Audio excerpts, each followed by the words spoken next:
Module 9, the Project Feasibility Study, Technical and Operational Analysis. In our previous module, we learned about the different concepts related to the real estate market and how to prepare a market analysis for a development project. In this module, we will focus on the technical and operational aspects of the Project Feasibility Study and how to prepare the different studies that will support the premise that it is physically possible to build a project.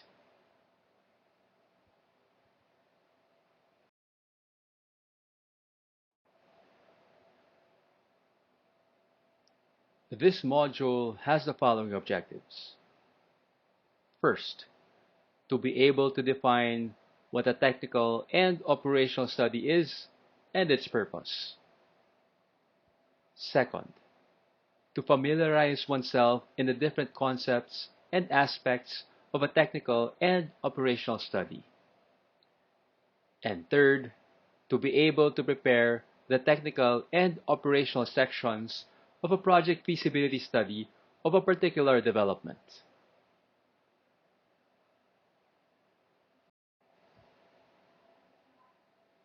Technical and operational study. The technical study is primarily engineering in nature. It assesses the details of how you intend to deliver a product or service to customers. Think materials, labor, transportation, where your business will be located, and the technology that will be necessary to bring all of this together. It seeks to answer the question, how will this project be built? If the real estate project is one that will be leased out, such as an office building or a hotel, then a special part of the technical study is the operational study. It measures how well a proposed system will solve the problem or achieve the goal of the organization and takes advantage of the opportunities identified during the scope definition and how it satisfies the requirements identified in the requirements analysis phase of the development project. Here, the question is, how will this project be operated to achieve projected goals?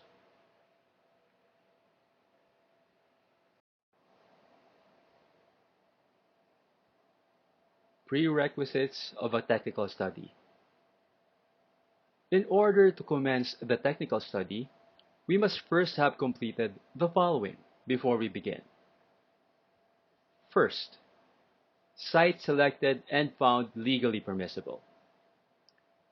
Here, it should have been already determined that whatever it is being developed or constructed on the site is allowed by known zoning restrictions and ordinances, and does not violate any existing law.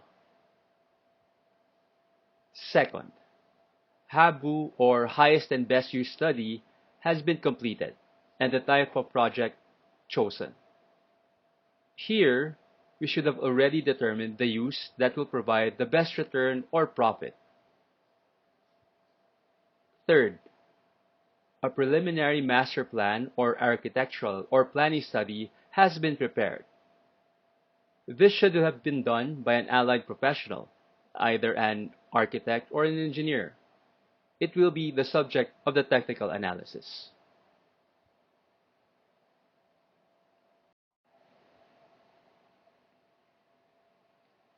Steps in technical analysis.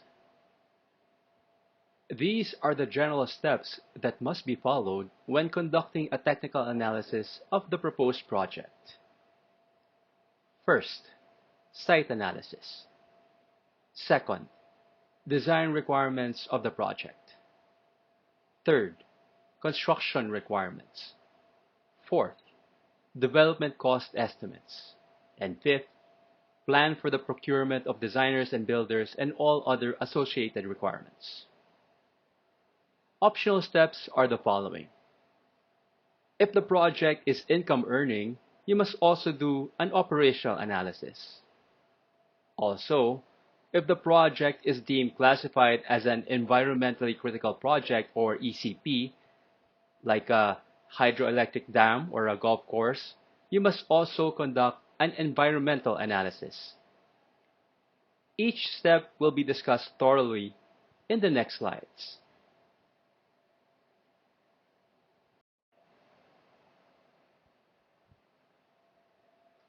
Site analysis.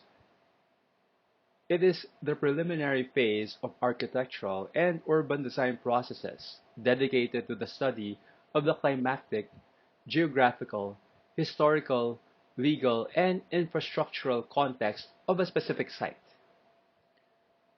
We must look at two aspects of the project. First is the subject property. We must look at the terrain of the property, obtain the levels and slopes of the property, which is its topography, and its natural features. Then we look at the soil subgrade characteristics, such as the type of soil, its geology, its bearing capacity for structures, and others. Finally, we look at environmental issues, such as existence of fault lines, the flooding level of the area, risks and hazards, and others. In order to accomplish these, the consultant must ask the assistance of a geodetic engineer or a geologist. There are private firms who could do the analysis for the consultant. Second is we look at the relevant externalities. First, we check the site's proximity to fault lines and other geological or environmental hazards. Then, we look at the surrounding bodies of water to determine whether it would be prone to flooding or if these may be used for disposal of storm drainage. Then we look at community utilities and infrastructure available in the area, such as road access, electricity, water, and sewerage drains. Finally, we look at neighboring properties and existing uses that might have an effect on our project.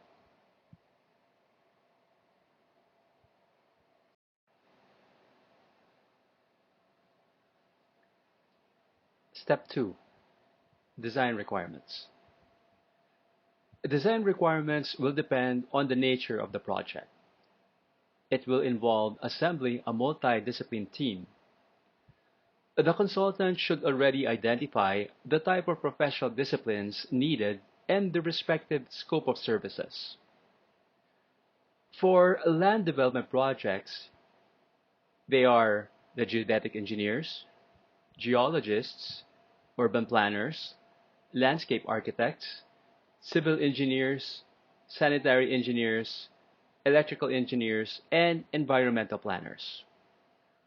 For vertical or building projects, we need the following: architects, civil structural engineers, master plumbers, sanitary engineers, mechanical engineers, electrical engineers, electronic communication engineers, interior designers, landscape architects, information technology specialists, and security specialists.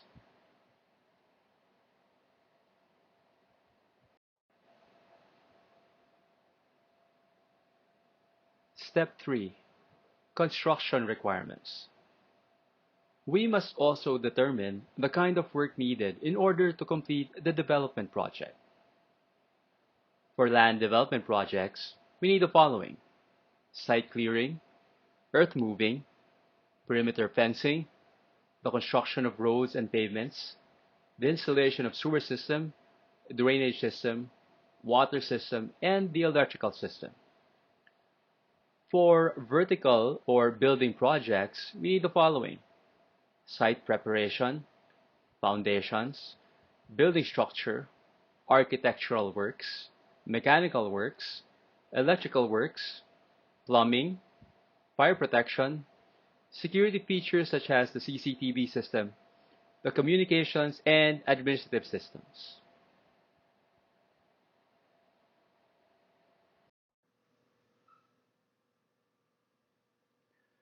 Development of cost estimates.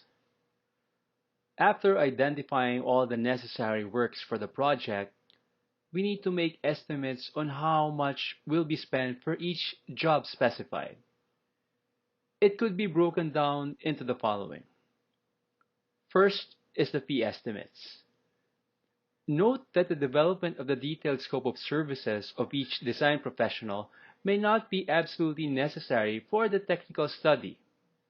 However, it is important to make an estimate of total design and consultancy professional fees because these sums should be included in the project's capital expenditures.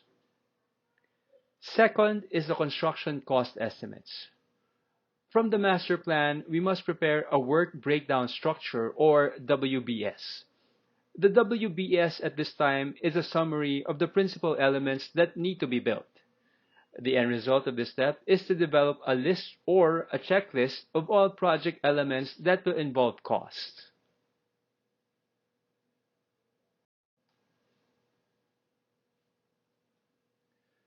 There are some concepts that we need to define first for those who are not too familiar with the terminologies used in construction projects.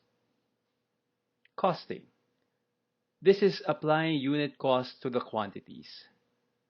Unit costs should be carefully researched to make sure they are current, generally acceptable, and reliable. We could source the data of unit costs from technical professionals, such as architects and engineers, or from published information. Specialty firms in quantity surveying also publish relevant unit costs. In doing the cost estimate, we must also consider potential inflation, especially if the project duration is a bit long. Other significant factors to include in the final cost estimates are the following. First is the project overhead, such as the security for the project site, utilities, temporary facilities, and the safety program. Second, we have permitting costs, which includes the building permit, electrical permit, sanitary permit, and locational clearance, among others. Third is insurance, such as the builder's risk insurance, construction bonds, the contractor general liability insurance, and others. Then we have the overhead and admin costs. This is the salary of your management and staff. And finally, we have contingencies. This is the money allocated for unforeseen expenses or unexpected spikes in building labor and materials.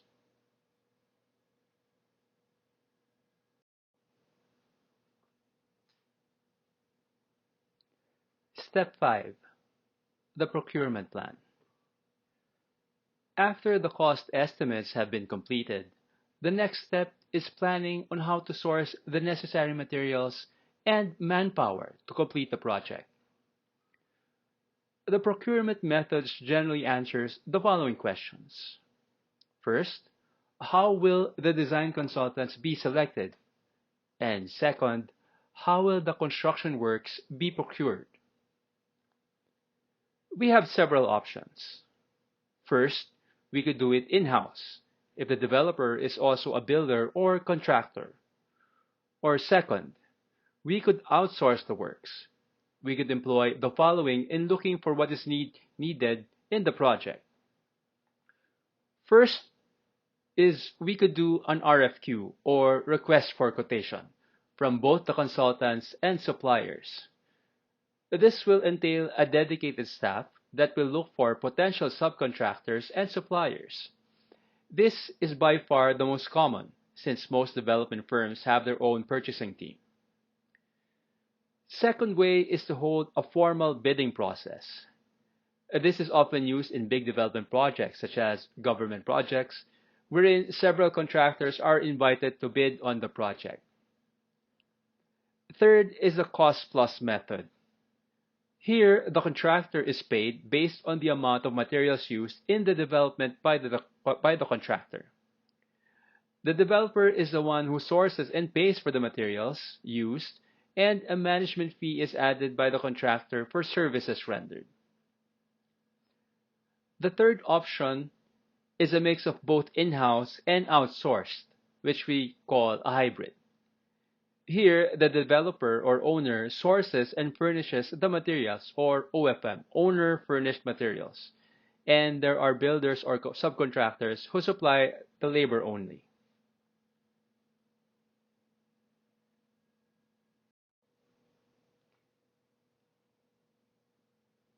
Now we must estimate the time it would take to fully complete the project. Here, we must define the project time frame. The length of time for each activity is listed down, and which works must be completed first before starting with the other stages. We must organize and visualize this with the use of two methods. First is through a simple bar chart, and second, a milestone calendar. The project time frame could be shown by a Gantt chart, as shown in the figure on the right.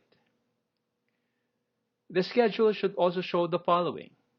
First is the project phases or stages, if applicable, and second, the funding schedule.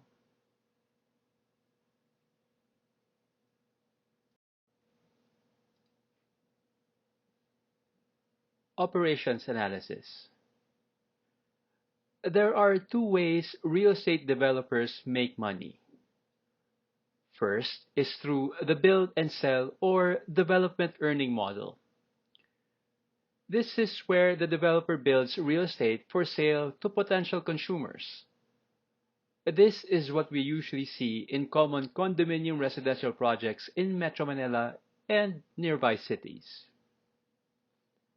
The second way developers earn money is through the build and operate for lease, or the income earning model. It is in the second option that we need to perform an operations analysis of the project. Here are some examples of income earning projects: office building for lease, retail stores, retail malls for lease by shop owners, hotel and resort development, bowling lanes or recreational facilities, schools, hospitals, and healthcare facilities. In these situations, we need to prepare an operational analysis in order to see if the project is feasible.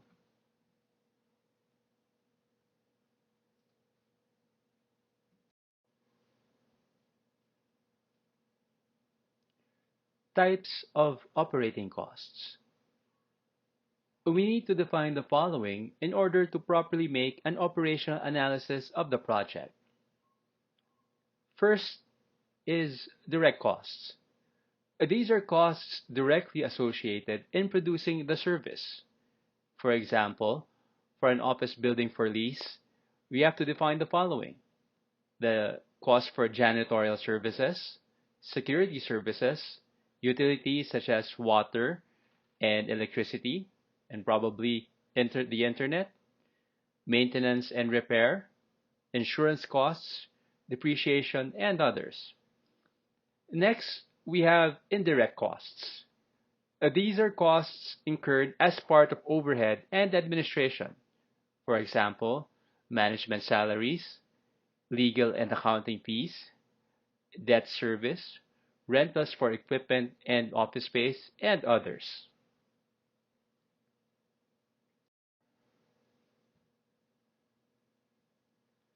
Then we also have the following costs and should be clearly defined in the analysis. We have fixed costs. These are costs that will be incurred regardless of the level of sales or utilization. Example for a hotel: the utilities for common areas, the security, staff expenses, insurance, depreciation, and others. Then we also have variable costs. These are costs incurred only if there is a corresponding sale. Such costs will vary in direct proportion to sales. Examples for a hotel operation: utilities for the guest rooms, the linen, food and beverage, and others.